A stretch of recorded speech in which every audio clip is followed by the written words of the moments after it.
This box contains the greatness that is the OnePlus 3, but this box contains more than just the OnePlus 3. It contains several other accessories not found in the retail packaging. As you can see here, it's a very large box. So what's inside, you ask? Well, let's slide it open to reveal the innards. Let's start from left to right, just like a book. We'll see on the left we have a compartment that holds the Loop VR headset. OnePlus actually launched the OnePlus 3 in virtual reality, just like last year. Many of you might have watched that. This is a VR headset sold by OnePlus that features a lot of padding, nice big lenses, and of course, a slot to insert your OnePlus 3 or other smartphone of your choice. Next to that, we of course have the OnePlus 3 in all of its glory. If we slide off the top of the box, we'll see that the OnePlus 3 is sitting right on top. And my golly, it looks beautiful. It's sitting in a cradle that also holds some get started information that, let's be honest, we don't really care too much about. Underneath, we'll find there's a US wall wart here with dash charging support. It can charge the OnePlus 3's 3000 mAh battery up to 60% in just 30 minutes. That's pretty incredible. We'll take a look at that in detail for sure, but there is also an included USB to USB-C cable here as well to charge the OnePlus 3, and that's about it. We'll see that OnePlus included a bunch of swappable backplates to completely change the look and feel of the device. If you don't like the look or feel of the metal unibody construction, well, you can add bamboo, carbon, a black apricot, rosewood, or even a sandstone protective case, which OnePlus sells, I think, for about $25. The last item in the box is an included dash charge card charger with an additional USB-C charging cable. It's built with aluminum. It feels really sturdy and premium. It's nice of them to include this. But let's talk about the star of the show, the reason you are all here, the OnePlus 3. We can take it out of the cradle and remove all the plastic and the unnecessary stickers.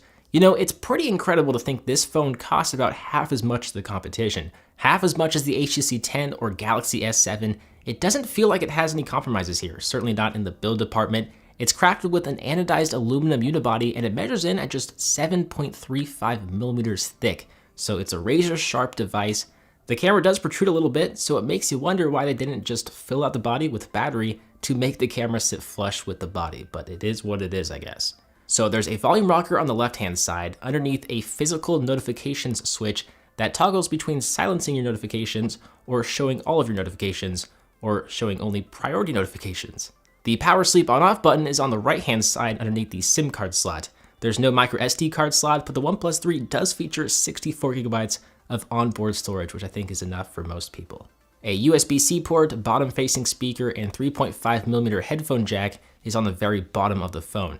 One of the biggest new additions to the OnePlus line is the fingerprint sensor. It's on the front, and it's lightning fast. I think it's easily one of the fastest, if not the fastest, fingerprint sensor I've ever used. As you can see here, it works very well. The display is interesting because OnePlus didn't beef up the resolution. It's still a 1080p res display in 2016, and it still measures in at 5.5 inches. But they did swap out the LCD with an AMOLED panel to help conserve battery life. And since this phone is so thin and only features a 3000 mAh battery, I'm kind of glad they kept it with this 1080p resolution. Though I would prefer a thicker phone with a bigger battery and a QHD resolution display. With that said, the display looks pretty good based off first impressions. The bezels are razor sharp, colors are pretty vibrant. Of course, the blacks are very true to color. There's lots of contrast. I do want to say the pre-installed wallpapers here are amazing. I'm loving the Art OnePlus. Some of them are kind of trippy, but I gotta say, these wallpapers are beautiful. Now, you might have heard the OnePlus 3 features the top-tier Snapdragon 820 quad-core processor with 6 gigabytes of RAM. Not 4 gigabytes, not even 5 gigabytes, but 6 gigabytes of RAM. OnePlus claims it's 35% faster than the OnePlus 2 with a 40% boost in graphical power, all while being more power efficient. The phone feels incredibly fast. There's really no question there is a lot of power under the hood. And I know OnePlus phones run fast. they've always performed very well, even with more modest specs. The OnePlus 3 has ditched CyanogenMod and is now running Oxygen OS based off Android 6.0 Marshmallow. It features a bunch of additional features not found in stock Android, like various gestures.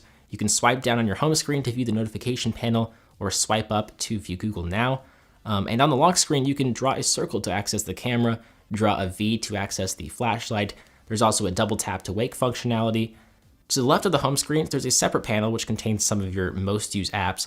You can add memos here, you can view the weather, and you can add various contacts here as well. It's kind of like OnePlus's Google Now homepage.